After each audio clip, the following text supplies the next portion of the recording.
ಈಗ ಇಲ್ಲಿ ತನಕ ಫ್ರೆಂಡ್ಲಿ ಫೈಟ್ ಅಂತ ಇದ್ರಿ ಲೋಕಲ್ ಎಲೆಕ್ಷನ್ ಅಲ್ಲಿ, ದೊಡ್ಡ ದೊಡ್ಡ ಎಲೆಕ್ಷನ್ ಅಲ್ಲಿ ಫ್ರೆಂಡ್ಸ್ ಆಗಿರೋಣ, ಲೋಕಲ್ ಬಾಡಿ ಎಲೆಕ್ಷನ್ ಅಂತ ಬಂದಾಗ ಫ್ರೆಂಡ್ಲಿ ಫೈಟ್ ಅಂತ ನಿಮ್ ದೊಡ್ಡ ಗೌಡ್ರು ಹೇಳ್ತಾ ಇದ್ರು. ಈಗೇನಾದ್ರು ಮುಂಬೈ ರಿಸಲ್ಟ್ ನೋಡಿದ್ಮೇಲೆ ಚೇಂಜ್ ಆಗುತ್ತಾ? ಫ್ರೆಂಡ್ಲಿ ಫೈಟ್ ಹೋಗಿ ಬೇಡಪ್ಪ ಹಿಂಗಿಂಗೆ ಒಟ್ಟಿಗೆ ಹೋಗ್ಬಿಡೋಣ ಅಂತೀರಾ? ಅಲ್ಲ, ಈಗ ನಾವು ಮೈತ್ರಿ ಮಾಡ್ಕೊಂಡಿರೋದು ನ್ಯಾಚುರಲ್. ಆ ನ್ಯಾಚುರಲ್ ಮೈತ್ರಿಯಿಂದ ಅದು ತೀರ್ಮಾನಗಳು ತಗೊಬೇಕಾದಾಗ ಸೂಕ್ತ ಸಂದರ್ಭದಲ್ಲಿ ಸೂಕ್ತ ಸಮಯದಲ್ಲಿ ಹೈಕಮಾಂಡ್ ಅದು ನಿರ್ಧಾರ ಮಾಡುತ್ತೆ. ಆ ನಿರ್ಧಾರದ ಮೇಲೇ ಮುಂದೆ ಇರುವಂಥ ಸ್ಥಳೀಯ ಸಂಸ್ಥೆಗಳ ಮೇಲೆ ಚುನಾವಣೆಗಳು ನಡೆಯುತ್ತೆ. ಅದು ಗೊತ್ತಿರೋ ವಿಚಾರ.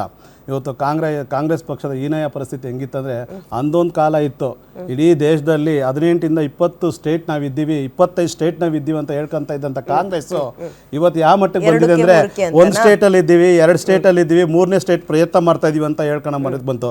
ಈಗ ಇನ್ನೂ ಅದಕ್ಕಿಂತ ಕೆಳಮಟ್ಟಕ್ಕೆ ಹೋಗಿ ಯಾವ ಪರಿಸ್ಥಿತಿ ಬಂದಿದೆ ಅಂದರೆ, ಇವತ್ತು ಪಾಲಿಕೆಯಲ್ಲಿ ನಾವು 50 ಸೀಟ್ ಗೆದ್ದಿದ್ದೀವಿ, 15 ಸೀಟ್ ಗೆದ್ದಿದ್ದೀವಿ, 105 ಸೀಟ್ ಗೆದ್ದಿದ್ವಿ ಅಂತ ಇವತ್ತು ಸ್ಥಳೀಯ ಸಂಸ್ಥೆ, ಗ್ರಾಮ ಪಂಚಾಯತಿಗಳು, ಇವತ್ತು ಏನು ಜಿಲ್ಲಾ ಪಂಚಾಯತ್ಗಳಲ್ಲಿ ಹೇಳೋಂಥ ಹೀನಾಯ ಪರಿಸ್ಥಿತಿಗೆ ಒಂದು ರಾಷ್ಟ್ರೀಯ ಪಕ್ಷ ಬಂದಿದ್ರೆ, ಇವತ್ತು ದೇಶದ ಜನ ಮತ್ತು ರಾಜ್ಯದ ಜನ ತಿರಸ್ಕಾರ ಮಾಡಿದ್ದಾರೆ ಕಾಂಗ್ರೆಸ್ಸನ್ನು.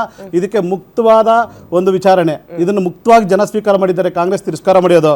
ಇವತ್ತು ಮುಂಬೈದು ಮತ್ತು ಇವತ್ತು ಬೆಂಗಳೂರು, ಇಡೀ ದೇಶದ ಶ್ರೀಮಂತ ರಾಜ್ಯ ಏನಾದರೂ ಅಂತ ಇದ್ದರೆ ಒಂದು ಮುಂಬೈ ಒಂದು ಡೆವಲಪ್ಮೆಂಟ್ ಇರೋಂಥ ಒಂದು ಮಹಾನಗರ ಪಾಲಿಕೆ. ಆ ಪಾಲಿಕೆಯಲ್ಲಿ ಈ ಥರ ಒಂದು ಹೀನಾಯ ಪರಿಸ್ಥಿತಿ, ಹೀನಾಯ ಸೋಲಾಗಿದೆ ಅಂತಂದರೆ ಮುಖ್ಯ ಅಂಶಗಳು, ಮುಖ್ಯ ಕಾರಣಗಳು ಏನಂತ ತೆರೆದಿರ್ತಾರೆ. ಇವತ್ತು ಬೆಂಗಳೂರು ಕೂಡ ಇಂಟರ್ನ್ಯಾಷನಲ್ ರೆಕಗ್ನೈಸ್ ಆಗ್ತಾ ಇರೋದು. ಇವತ್ತು ನೀವು ಅಲ್ಲಿನ ಒಂದು ಮುಂಬೈನ ಮತ್ತು ಬೆಂಗಳೂರಿನ ಮೌಲ್ಯಮಾಪನ ಮಾಡಿದ್ರೆ, ಮುಂಬೈಗೆ ನೀವು ಪರಿಸ್ಥಿತಿ ಇದೆಯೋ ಅದಕ್ಕಿಂತ ಕಡೆ ಹೀನಾಯ ಪರಿಸ್ಥಿತಿ ಇವತ್ತು ಬೆಂಗಳೂರಲ್ಲಿ ಕಾಂಗ್ರೆಸ್ ಸರ್ಕಾರ ಮಾಡಿದೆ. 30 ವರ್ಷದಿಂದ ಅಭಿವೃದ್ಧಿ ಮಾಡೋಕ್ಕಾಗಿಲ್ಲ ಎಲ್ಲಿ ಮುಂಬೈಯಲ್ಲಿ. ಇವತ್ತು ಅಲ್ಲಿ ಲೋಕಲ್ ಟ್ರೈನ್ ಅಪಘಾತಗಳಿರ್ಬೋದು, ಮೆಟ್ರೋ ಯೋಜನೆಗಳು ವಿಳಂಬಗಳು ವರ್ಷಾನ್ಗಟ್ಟಲೆ ತಗೊಂಡ್ಬಿಟ್ರು. ಅಲ್ಲಿ ಕಾರ್ಮಿಕರಿಗೆ ಯಾವುದೇ ಥರ ಒಂದು ಬದ್ಧತೆಗಳಿರಲಿಲ್ಲ. ಆಮೇಲೆ ಏನು ಅಲ್ಲಿ ಫೆಡ್ಲರ್ ಮತ್ತು ಅಲ್ಲಿ ಡ್ರಗ್ಸ್ ಮಾಫಿಯಾ ಅಂತೂ ಯಥೇಚ್ಛವಾಗಿ ಆಗೋಗಿತ್ತು. ಅಲ್ಲಿ ಒಂದು ಪ್ಲಾನಿಂಗ್ ಅನ್ನೋದೇ ಇರಲಿಲ್ಲ.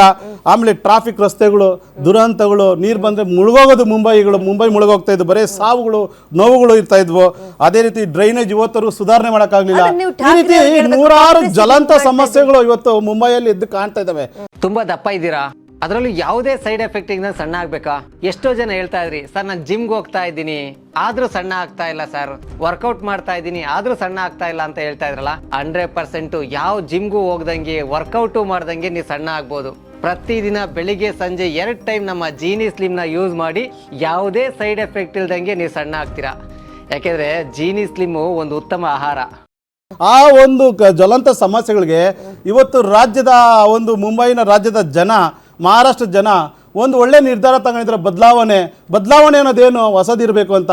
ಹೊಸದೇ ಕಂಡು ಹಳೆ ಮುಖಗಳು ನೋಡ್ಕೊಂಡು ಬರೀ ರಾಜಕೀಯ, ಪ್ರತಿಯೊಂದು ವಿಚಾರದಲ್ಲೂ ರಾಜಕಾರಣ, ಟೆಂಡರಲ್ಲಿ ಒಂದು ಮಾಫಿಯಾ, ಡ್ರಗ್ಸ್ ಮಾಫಿಯಾ, ಎಲ್ಲಾನು ಬರೀ ಮಾಫಿಯಾದಲ್ಲಿ ನಡೀತಾ ಇದೆ ಮುಂಬೈನ. ಇವತ್ತು ಜನ ಬದಲಾವಣೆ ಕೊಟ್ಟಿದ್ದಾರೆ. ನಮ್ದು ಮತ್ತು ಬಿಜೆಪಿದು ನ್ಯಾಚುರಲ್ ಮೈತ್ರಿ ಅಂತ ಸಿದ್ಧಾಂತಗಳು ಎಷ್ಟು ಸಲ ಬದಲಾಯಿಸಿದಿರಿ ನೀವು ಈ ಮೈತ್ರಿ ವಿಚಾರ? ಅಲ್ಲ, ಈಗ ನೋಡಿ ಅನಿವಾರ್ಯ ಸಂದರ್ಭ ನೋಡಿ ಆ ಒಂದು ಸಂದರ್ಭಕ್ಕೆ ಅನಿವಾರ್ಯ ಇದ್ದಾಗ ಇವತ್ತು ನೀವೇ ನೋಡಿರ್ಬೋದು, ರಾಜ್ಯದಲ್ಲಿ ಕಾಂಗ್ರೆಸ್ ಅವರು ಬಂದಿತ್ತು. ಎಲ್ಲಿಗೆ ಬಂದಿದ್ರು? 2018ಗೆ ಸನ್ಮಾನ್ಯ ದೇವೇಗೌಡರು ಕಾಂಗ್ರೆಸ್ ಪಕ್ಷದ ಮನೆ ಹತ್ರ ಹೈಕಮಾಂಡ್ ಹತ್ರ ಹೋಗಿದ್ರ? ಇಲ್ಲ ಸನ್ಮಾನ್ಯ ದೇವೇಗೌಡರ ಮೇಲೆ ಕಾಂಗ್ರೆಸ್ ಪಕ್ಷದವರೇ ಬಂದು ನಿಂತಿದ್ರು ಹೈಕಮಾಂಡ್. ಯಾರು ನಿಂತಿದ್ರು? ಈಗ ಮೋದಿ ಅವರು ನಿಮ್ಮ ಮನೆ ಬಾಗಿಲಿಗೆ ಬಂದು ನೋಡಿ, ಇವತ್ತು ಮೋದಿ ಅವರು ಅಗ್ರಹಿಸಿದ್ರೆ ಒಂದು ಒಳ್ಳೆ ನಾಯಕತ್ವ. ಇವತ್ತು ಕುಮಾರಸ್ವಾಮಿ ಅವರು ರಾಜ್ಯದಲ್ಲಿ ಕಟ್ಟಿದಂತ ಸಂಘಟನೆ ಮತ್ತೆ ಅವ್ರಿಗಿರೋಂಥ ಒಂದು ಜನಾಭಿಮಾನ, ಇದನ್ನೆಲ್ಲ ನೋಡಿ ಒಂದು ಅಭಿಪ್ರಾಯ ಏನಂತಂದ್ರೆ, ರಾಜ್ಯ ಅಭಿವೃದ್ಧಿ ಮಾಡಬೇಕು, ಒಂದು ಒಳ್ಳೆ ಸಂಘಟನೆ ಮಾಡ್ತಾರೆ. ನಾವು ಜೊತೆ ಕೈ ಜೋಡಿಸಿರೋದು ಅಭಿವೃದ್ಧಿ ಮೂಲ, ಅಭಿವೃದ್ಧಿ ಮಂತ್ರ, ಅಭಿವೃದ್ಧಿ ಬೇಕಾಗಿದೆ, ವಿಕಸಿತ ಭಾರತ ಬೇಕಾಗಿದೆ. ಇವತ್ತು ಜನಕ್ಕೆ ಬೇಕಾಗಿರೋದು ಭವಿಷ್ಯ ನಿರ್ಧಾರ ಮಾಡೋಂಥ ರಾಜಕಾರಣ ಬೇಕಾಗಿದೆ. ಭವಿಷ್ಯ ನಾಡು ಮಾಡೋಂಥ ರಾಜಕಾರಣ ಕಾಂಗ್ರೆಸ್ ನಡೀತಾ ಇದೆ. ದೊಡ್ಡ ಲೀಡರ್ಸಿಗೆ ಮೈತ್ರಿ ಚೆನ್ನಾಗಿದೆ. ಲೋಕಲ್ ಅಲ್ಲಿ ಅಕ್ಕಪಕ್ಕದ ಮನೆಯವರು ಹೊಡೆದಾಡ್ಕೊಳ್ತಾರೆ, ನೀವು ಮೈತ್ರಿ ಅಂದ್ಬಿಟ್ರೆ ನೋಡಿ. ಈಗ ಜನಕ್ಕೆ ಬೇಕಾಗಿರೋದು ಬದಲಾವಣೆ. ನೀವು ಅಂದ್ಕೊಂಡಂಗೆ ಹಳೆ ಕಾಲದಲ್ಲಿ ಏನೋ ವೋಟಿಂಗ್ ಹೋಗಿ ಆಗ್ತಾ ಇದ್ರಲ್ಲ, ಲೆಟರ್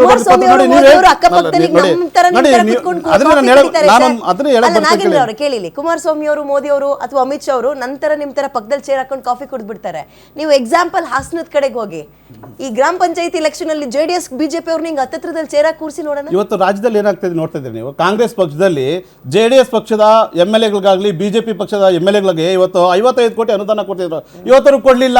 ಇವತ್ತು ಕೋರ್ಟ್ಗೋಸ್ಕರ ಅಫೀಲ್ ಹೋಗ್ತಾ ಇದ್ದಾರೆ. ಯಾರು? JDS ಅವರು, ಬಿಜೆಪಿ ಅವರು ಕೋರ್ಟ್ಗೆ ಅಫೀಲ್ ಹಾಕಿ ಅನುದಾನ ಕೊಡಿ ಅಂತ ಕೇಳ್ತಿದ್ದಾರೆ. ಇವತ್ತು ರಾಜ್ಯದ ನಾನು ವಿಷಯ ಕ್ಲಿಯರೆನ್ಸ್ ಕೊಡ್ತೇನೆ. ಕಾಂಗ್ರೆಸ್ ಮಾಡ್ತಾರೆ ಮಲತಾಯಿ ಧೋರಣೆಗಳನ್ನ ಇವತ್ತು ರಾಜ್ಯದ ಗ್ರಾಮ ಪಂಚಾಯತಿ ಲೆವೆಲ್ ಗೊತ್ತಾಗ್ತಾ ಇದೆ. ಇವತ್ತು ಮೂಲ ಸೌಕರ್ಯಗಳು ಗ್ರಾಮ ಪಂಚಾಯತಿ ಕೊಡಕ್ಕಾಗ್ತಾ ಇಲ್ಲ. ಗ್ರಾಮ ಪಂಚಾಯತಿ ಅಲ್ಲಿ ಹಸಿವಾಗಿದ್ದಾರೆ, ಅಲ್ಲಿ ಮೂಲ ಸೌಕರ್ಯ ಕೊಡಕ್ಕಾಗ್ತಾ ಇಲ್ಲ ಕಾಂಗ್ರೆಸ್. ಇವತ್ತು ಅಲ್ಲಿ ಅಭಿವೃದ್ಧಿ ಬೇಕಾಗಿದೆ. ಅಭಿವೃದ್ಧಿಗೆ ಅನಿವಾರ್ಯ ಏನು ಹೊಂದ್ಕೊಂಡು ಹೋಗ್ಬೇಕು. ಹೊಂದ್ಕೊಂಡೋದ್ರೆ ಮಾತ್ರ ನಮ್ಮ ಬದುಕು ಬದಲಾವಣೆ ಆಗುತ್ತೆ, ಭವಿಷ್ಯ ಚೆನ್ನಾಗಿರುತ್ತೆ. ಅಂದ್ರೆ ಅನಿವಾರ್ಯವಾಗಿ ಹೊಂದ್ಕೊಬೇಕಾಗುತ್ತೆ. ಬರ್ತೀನಿ ಫಸ್ಟ್ ಕಾಮೆಂಟ್ ತಗೊಂಡೆ.